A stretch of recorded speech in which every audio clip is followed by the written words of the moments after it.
Well, excited to jump in and continue this story this morning. And as we do, I just kind of want to pose this question for you all. Has there ever been a moment in your life, a situation, where you were in the middle of some task and you were close to completion, yet you just felt like you could never fully get to the other side of whatever it was that was in front of you? Has there been a scenario, maybe it was trivial, or maybe it was a monumental thing where you said, gosh, I don't know how to keep going in this, and what does it look like to persevere even in the midst of opposition and when it feels like there's no hope and I've lost all confidence in what's ahead of me? I was, this weekend, my brother and sister-in-law came out, and they have 3 kiddos. My two twin boys, they're about 5 years old, and my niece Evie, and they were out here hanging out for the weekend, and they were so excited. They call me Uncle Jordy. They were so excited they heard Uncle Jordy surfs, and they wanted to learn how to surf. And of course, being 7 and 5-year-olds, they're like, how hard can it be to surf, right? And she said, Uncle Jordy, can you teach us how to surf this weekend? And I said, yeah, we can try. And they said, gosh, all I'm going to do is you're going to teach us, I'm going to stand up, and then I can teach my parents how to do it because I'm going to be an expert at it. And they said, yeah, let's do that. And so Friday morning, we get out, and they're all excited. And I get my big foam surfboard out there. I'm over at Will Rogers, and my first nephew, Connor, he's the fearless one, right? He's the daredevil. He says, I can do anything. And sure enough, I teach him what he's going to kind of do. I teach him how to pop up on land. And then we get out there, and we're going through the waves, and the big waves splash up on the surfboard and get in his eyes, and he kind of does this weird squinting thing. And I said, you want to keep going? He said, yeah. And so we keep going, we get out a little further and get to the place where it's kind of the white water, right? It's just a slot that's coming, easy to ride, and I flip him around and say, okay, I'm going to push you on this wave, and when it comes, I want you to practice what we talked about and pop up on your feet. Sure enough, I push him in the wave, and he gets the momentum behind him, and he kind of starts to like get up on his feet a little bit, and he's off to the side a little bit, and he loses balance, and he just tumbles in the water. And of course, he's all like panicked, and he pops up, and I run to him, and he's fine, and it shook his confidence a little bit. I said, Connor, do you want to do it again? He says, yeah, I'll try it again. And this time I put him on the board, and I'm pulling him out, and the waves are splashing, and he doesn't want to go out as far this time because he's a little afraid of the ocean and the water. And I flip him around, and I push him in the wave, and I say, okay, here we go. And he gets up, and you can see this little timid face as he's trying to pop up, and again, he falls in the water. Kind of my third time, I said, Connor, do you want to do it one more time? He said, yeah, I want to do it one more time. And I get him, and I push him in the wave, and he's just there, and he's so close to getting all the way up, and the wave's about to crash on shore, the board hits, and game over again. And I remember watching him do this over and over again, and as someone who has learned how to surf and loves surfing and has loved the ocean, I realized that he was so close to making it. If he just got a few more times, he probably would have gotten that pop-up stance. And I wonder in life sometimes if it's the same with us, if we keep trying over and over and over again, and the waves of life keep coming, and we keep falling, we keep saying, gosh, I don't know how I can keep going. And I think the encouragement for us today and where we're going is talking about what does it look like to keep moving forward even when those waves of life seem impossible to overcome. And that God's probably looking down and saying, gosh, you're so close, you're almost there, keep going. And so this morning, I want us to think about what does it look like to overcome the obstacles in our life? What does it look like to press forward in the midst of opposition? What does it look forward to keep doing the things God has called us to, even though it seems an impossible task in front of us and we have no worry or no clue how to get there? How do we keep moving forward in that space? And so if you guys have Bibles or you want to grab one, it was up on the screen, but I want us to follow along today because I want us to track through this. And if you've been with us, we're going to be in the book of Nehemiah. Again, it's kind of in the middle of the Bible there after 1st and 2nd Kings, 1st and 2nd Chronicles, and there's the book of Ezra and Nehemiah. And we've been going through the last 6 weeks, all summer, of this series called Foundations of Hope. Because we said as a church, we feel like we need to lean in and we need to set this foundation of hope. Before we move into what God is calling us to, we need to establish ourselves and root ourselves in this foundation of the hope of Jesus Christ. And to do that, we've been talking about the story of ancient Israel. Back before the times of Jesus, and this nation, right, was living in exile. They'd been taken from their homes, and their temple had been burned down, and the walls had been burned down, and they were living in a distant land. And we read in Ezra that they came back, and the people come back after 70 years of captivity. And they begin to restore and rebuild the temple, which represented the presence of God, and they get to worship again for the first time, and there's joy in the land. And then we get to the book of Nehemiah a few weeks ago. And Nehemiah is the cupbearer of the king. Remember, he's serving the king of Persia, King Artaxerxes, and he's serving in the courts. And it says that as people come from Jerusalem into the city where Nehemiah is working, it says that his heart is broken when he hears the state of the walls in Jerusalem. The temple has been restored, and yet the walls around the city are broken. We talked about what does it mean to have the presence of God in our midst, but that we're also created for a purpose. And the temple represented presence, but the walls represented purpose. And so because the walls were built, the people could never live into fully what God had called them to be, this representative to the world, to enact his kingdom here on earth and his purpose. And Nehemiah says, I'm going to go and I'm going to rebuild the walls around the broken city. Last week we talked about as this building campaign begins, and Maddie very graciously and beautifully led us through what it looked like to actually rebuild the wall.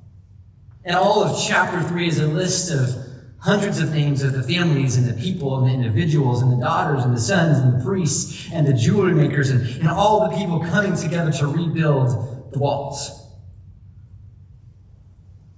And the walls, and there's progress being made, and we get to now chapter 4, and all of a sudden some opposition happens. It wasn't so easy to say, I'm just going to hop on the surfboard and stand, but those waves start coming, and they keep coming, and they keep coming, and opposition happens. And what happens in the face of opposition here? And so in chapter 4, the passage starts out. In verse 1, it says, when Sanballat heard that they were rebuilding the wall, he became furious, and he mocked the people. Right, Sanballat, he is one of the local governors of there. He's actually the governor of Samaria, and Samaria is north of Israel, north of Jerusalem. And so he was the one who had power and reign in the Persian Empire to be the governor of this land. And so he knows that as Nehemiah is coming in and Jerusalem is being rebuilt, that he's going to lose some of his power, he's going to lose some of his land, he's going to lose some of his area. And so he's intimidated, and he's angry, and he's fearful of them. And so it says that Sanballat comes in, he begins to bring some opposition, some verbal degrading of the people. And there's 5 things here that he calls out, and I think there's a word here for us of ways that I think that we can feel attacked and we can feel hurt by the enemy, those waves that maybe come in and bring doubts and fear and shame. And so Sanballat, he gathers the people around him. And he says he gathers the armies of Samaria. In verse 2, listen to the first of 5 things he says. He says, what are these pathetic Jews doing? What are these feeble Israelites doing? See, he begins to mock and to question, and what he's doing here is he's calling out their character.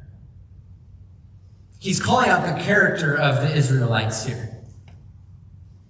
And I don't think he's doing this just because he doesn't like that. I think that's part of it, but I think he's also intimidated here because he realizes he's losing control of this area that he once had.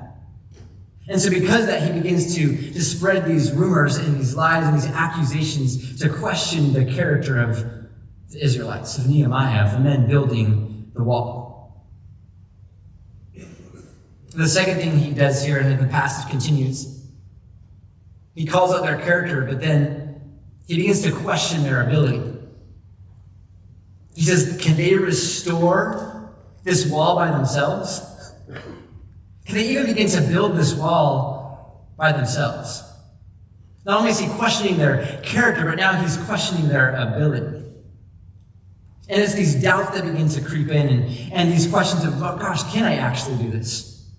Am I actually capable of completing this task that is in front of me? And how many times have we experienced that doubt in life where there's something in front of us that we feel called to or we know we're supposed to do, and all of a sudden the lies, they say, gosh, you're not capable of it. Can you actually complete this on your own? And those doubts begin to burn holes internally in us, and we begin to question our own sense of purpose and value as those lies are spoken into our lives. So the character is questioned, the capability is questioned. The third thing that's questioned here is their spirituality. Sanballat says, will they ever be able to offer sacrifices again? Will they ever be able to come back to the temple and truly worship? And this one gets me because I want you to picture this, right? Remember, the temple has been rebuilt. And that people will go to the temple to pray their prayers to God. The temple represented the presence of God here on earth, and that people would go there, and they could go there because there was no walls around them, so there was no safety for them to actually worship without feeling a fear and afraid that they were going to be attacked in this place. I can imagine they would walk to the temple every morning and every afternoon, at midday and every evening, to be in the presence of God, and they watched the broken walls that were all around them.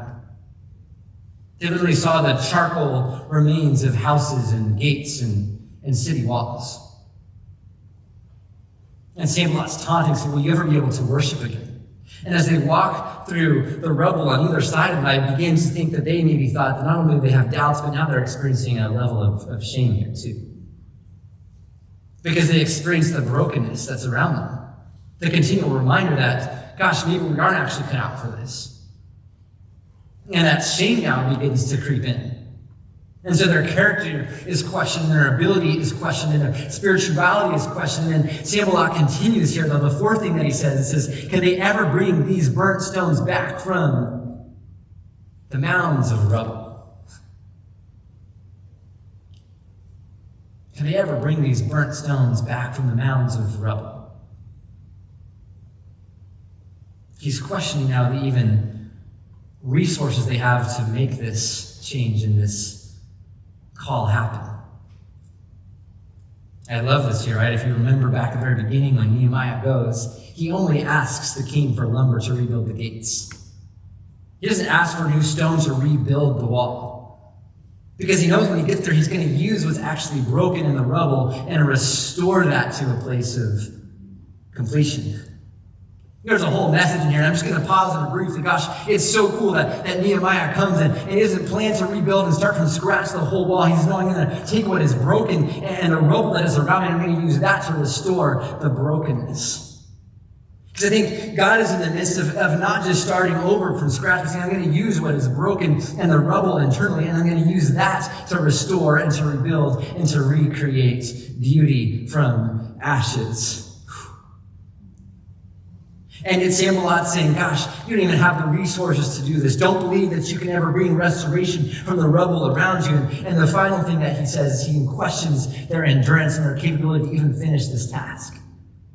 He says, will they ever even finish the task at hand in front of them?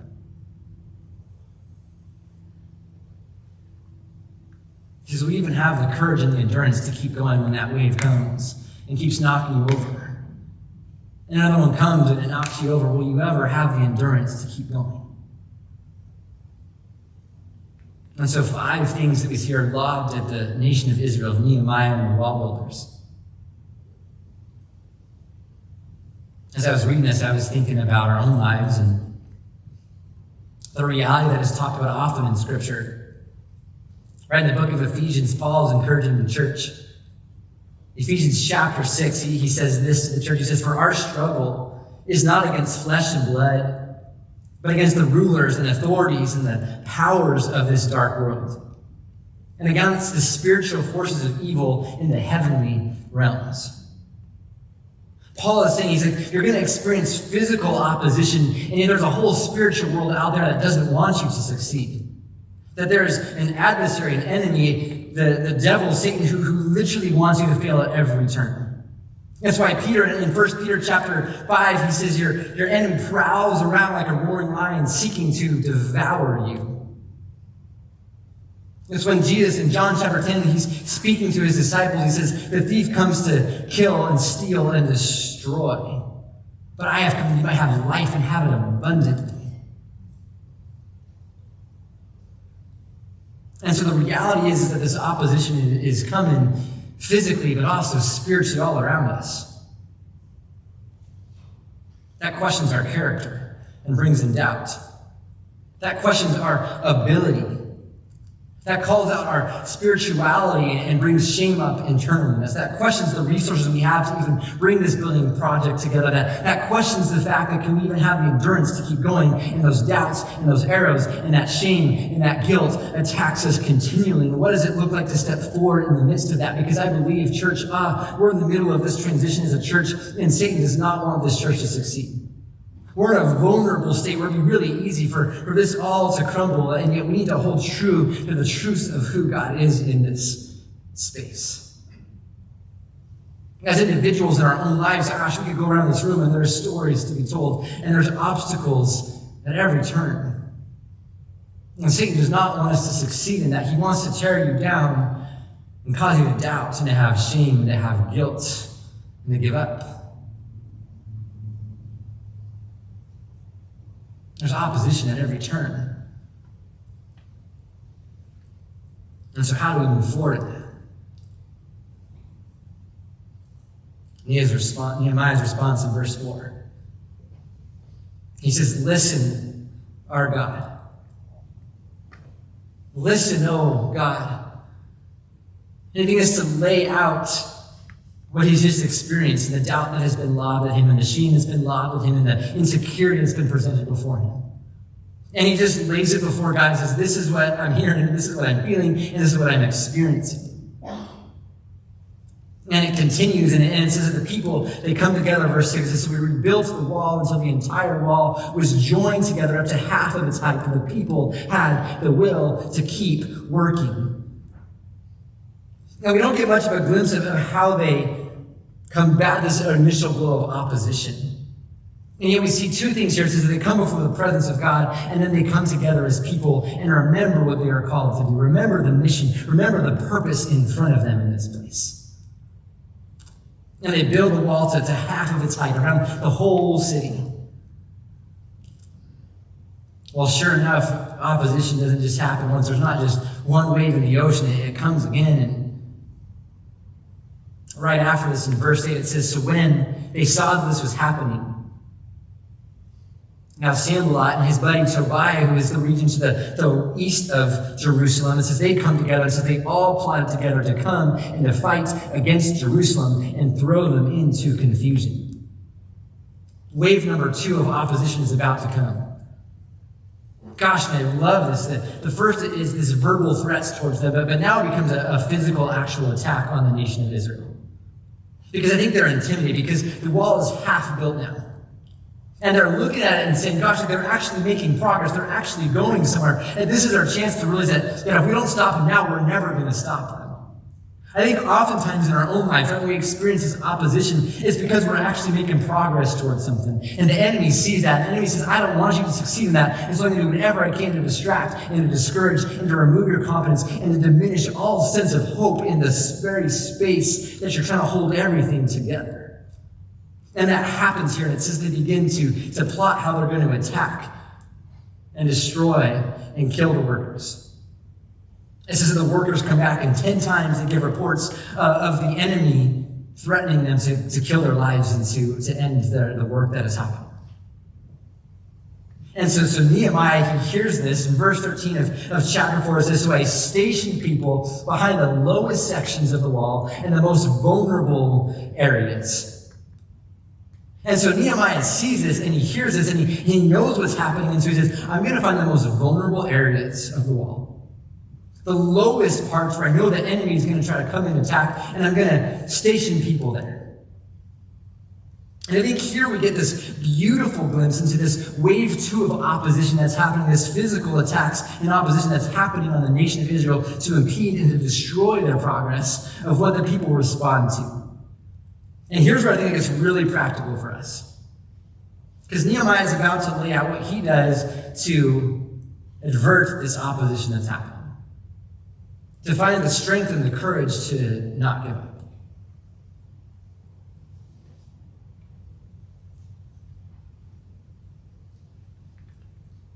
The first thing he does, it says in verse 16, it says, from that day on, when I heard of this attack, half of my men did the work, while the other half held spears and shields and bows and armor. Phase 1 of Nehemiah's protection plan. He says, I assigned my men to half of them stand guard and stand watch, while the other half did the work. When I first read this, I thought, oh, this is just the people doing the work. But there's this key line in there. And in verse 16 here, it says that my men, Nehemiah's men, are the ones who are doing this.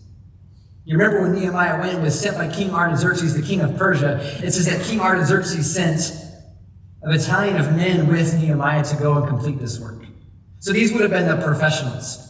They would have been the people who were trained in battle, the people who knew how to wield a spear, who knew how to shoot a bow, who probably had some background in actually construction and building, and these men were sent with Nehemiah.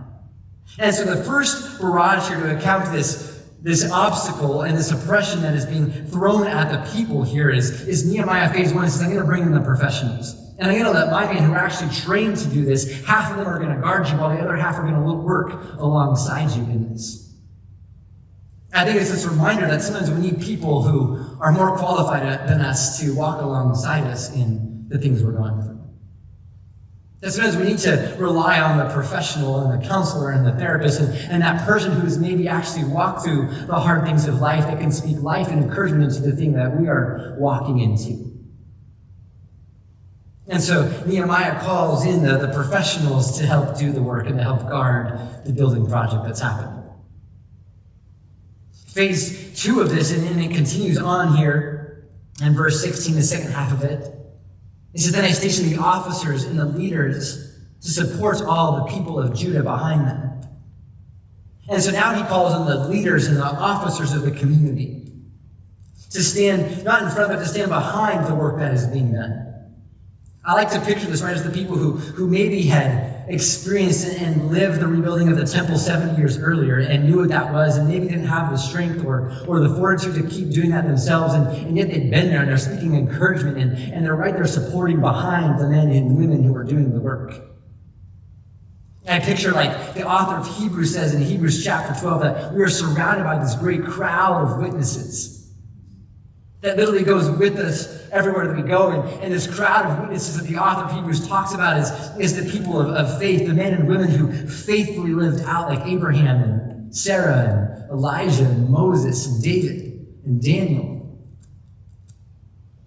I think about it as the men and women in my life that I look to that fought the race and finished with endurance, this life of faith. And Nehemiah says, not only am I going to send the professionals, but I'm going to allow the leaders of the community to come behind you in this place. The third thing that Nehemiah brings out here in verse 17 here, and I love this, it's a call to the people now, the people who are rallying together and building wall, the people who maybe don't have experience of building, the people who don't have experience of craftsmanship, the people who don't have experience of fighting in battle. But he says to them, he says, and the laborers who are carrying this heavy load of work, each of you builders have a sword strapped around your waist while you are building on the other side. Later on, it talks about that in one hand they are literally holding a sword, and in the other hand they're holding a trowel. Now they're ready to fight in one hand, and they're ready to build in the other hand.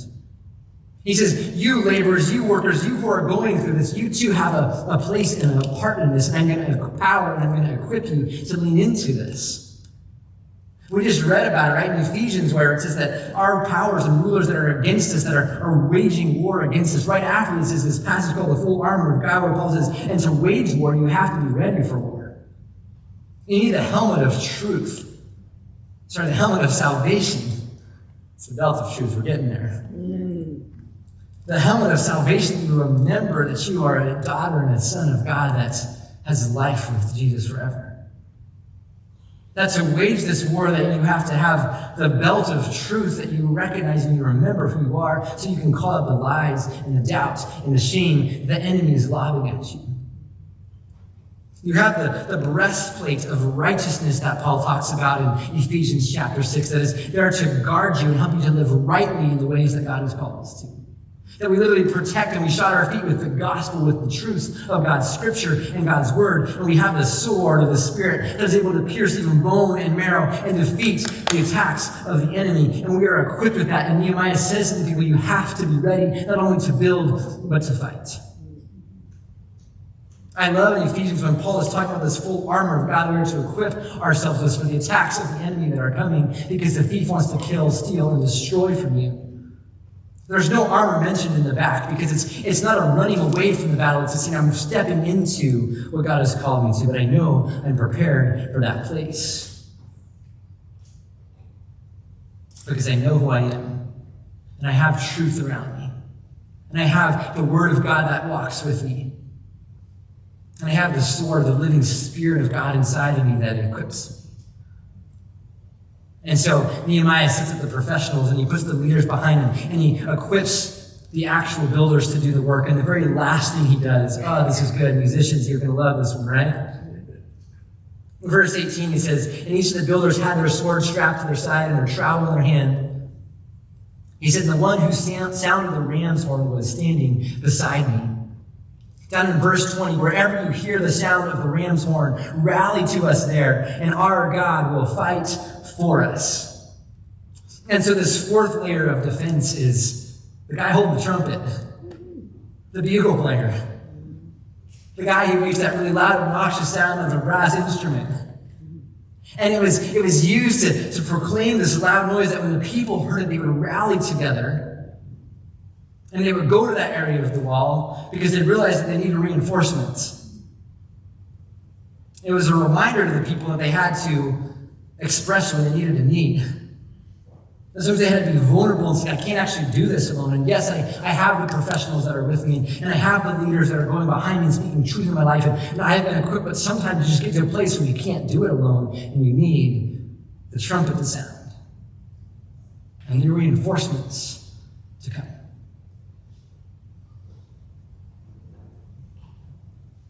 And so wave 2 of opposition comes. No longer is it just the verbal lies and doubts and threats, but now it's the physical inability to progress in their work. Remember, it said that Nehemiah observed the low, vulnerable parts of the wall. And he put up protection there. And I want you to think in your own life right now. I want you just to examine internally,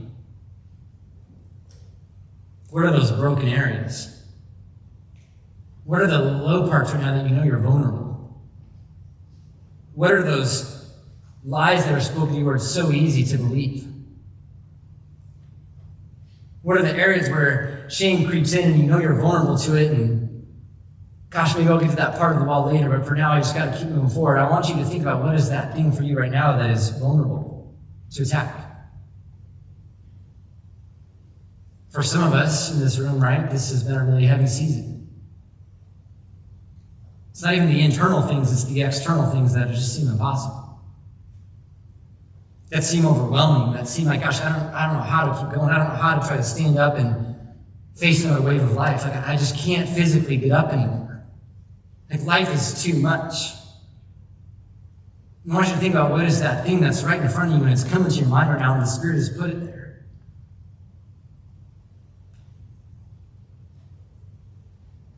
And I want you to think about what does it look like to put those areas of defense up at the same time. That just like Nehemiah had to observe and then he had to have a plan to actually walk through so that he could stand up, so that he could keep moving forward. I think God is inviting us into that same reminder this morning. Many of you know, if you've been here listening, I've shared a little bit of our story, Lacey, my wife, and gosh, as I think back at this past week, there was moments where I said, gosh, like there's some low parts of the wall. Right? Lacey was battling cancer earlier this year and God got us through that. And led to a place where we had to move into some fertility preservation treatments to start a family and just finished up a second round of IVF and vitro fertilization, and we were excited and there was hope, and got the phone call on Sunday that one of the eggs that they had retrieved was able to be fertilized, and yet it just didn't make it beyond that. So we lost the chance of having a child. But we still had one more left, and there was hope in that. And it was growing, and it was developing like it needed to. I got a call on Wednesday, and sure enough, it had stopped developing at that point. And lost that one too. There's this place where you got to go back to square one and start all over. If I'm honest, like it's a place where I say, God, like I don't have the strength to keep moving forward. Like I physically, like I can't keep going, God. The doubt is there, and the lies are there, and the shame is there, and the guilt is there, and the speaking the inadequacy is there.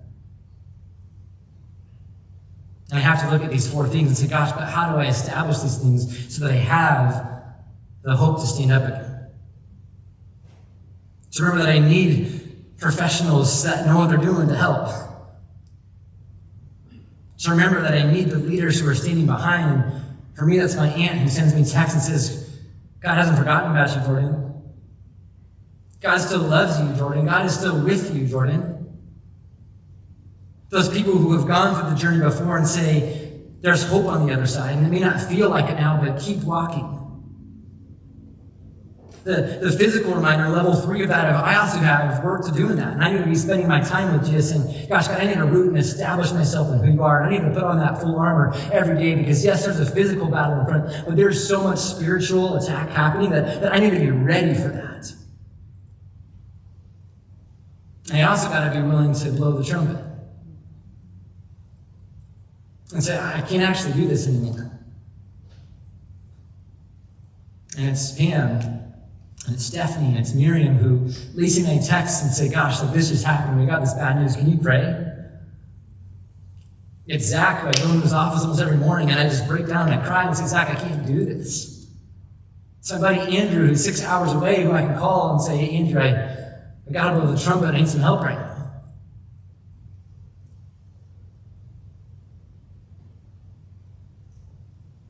And we're all holding something, and we all acknowledge some weak area of the wall. And the encouragement this morning is, God, how do I step into this? How do I put the things in place that can help me actually stand up again? And to keep walking forward, even though it seems like all hope is gone, all confidence is thrown aside.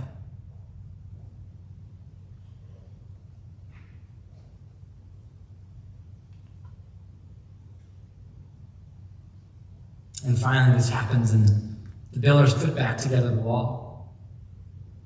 And there's one final barrage of opposition.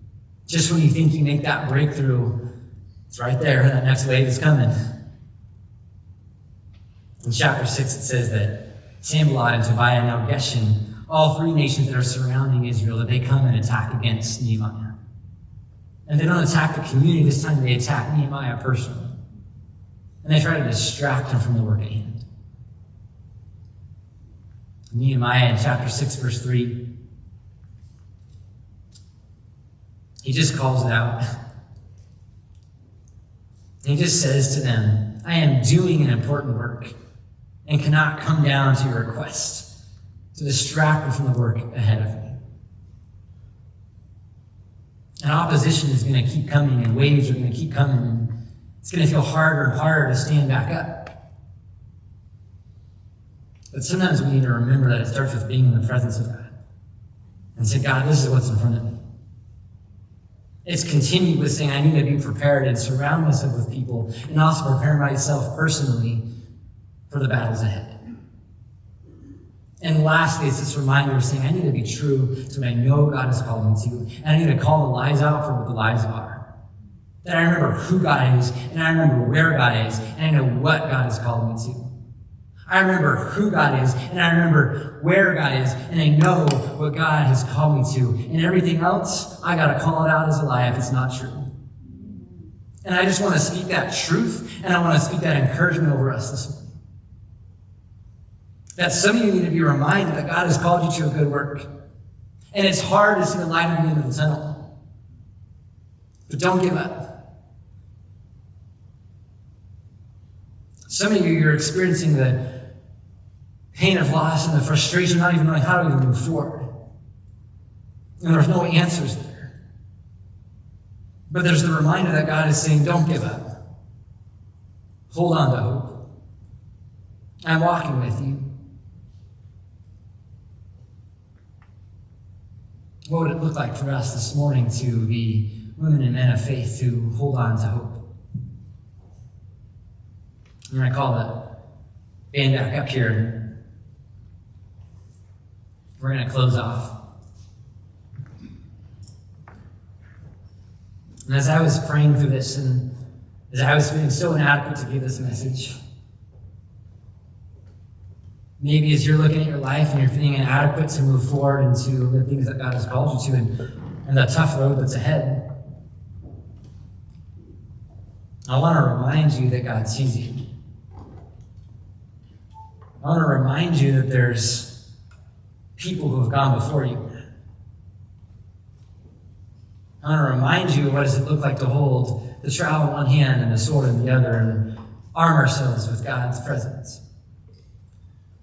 I want to remind us that it's okay to blow the trumpet, to call in the reinforcements and say, I need people to support me. At the very end of this passage, at the end of these waves of opposition,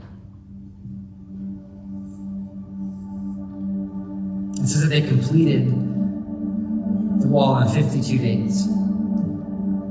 Now, this was probably just the hanging of the gates to complete the wall. It took them 52 days to hang the 10 gates that surrounded the city. It probably took them longer to actually restore the wall. And there was moments where they wanted to just give up. There were so many moments on that journey where I'm sure Nehemiah said, gosh, it's not worth it. It's too much work to build this wall. That they get halfway there and it just seems like we're never going to complete this thing. And I watched as wave after wave came and my nephew couldn't stand up. And I knew that he was so close. And he had no clue how close he was. 1/4 time I picked him up and said, you want to go one more time? He says, yeah, Uncle Jordy, I do. We go out there and the waves are crashing, the whitewash is spraying in his eyes, and he's doing this weird thing he does. And I push him one more time. And he's wobbling. I said, is he going to do it? Is he going to do it? And he gets to his feet. And he's up for like a millisecond, right? But he's up. And he's so happy. His twin brother, who's a little bit more cautious, he didn't want to do it. But as soon as he saw his brother did it, right, he said, I can do it too. And he hops out there, and he's the best one. He hops right up the first time, right? But I watched that, and I remember that there's this reminder to say, don't give up. You're right there. You don't know how close you are. You don't know the breakthrough that's on the other side. And maybe that breakthrough isn't until heaven, yet the promise, the reminder is that we're going to be in the presence of God.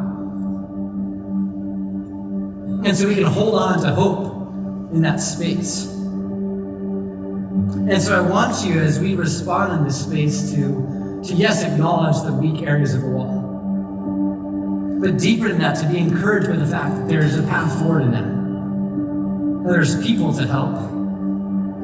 That God's scripture is guiding us in that space. And the promise to hold on to hope because God is saying, I'm walking with you too. You're closer than you think. Don't give up. You're closer than you think.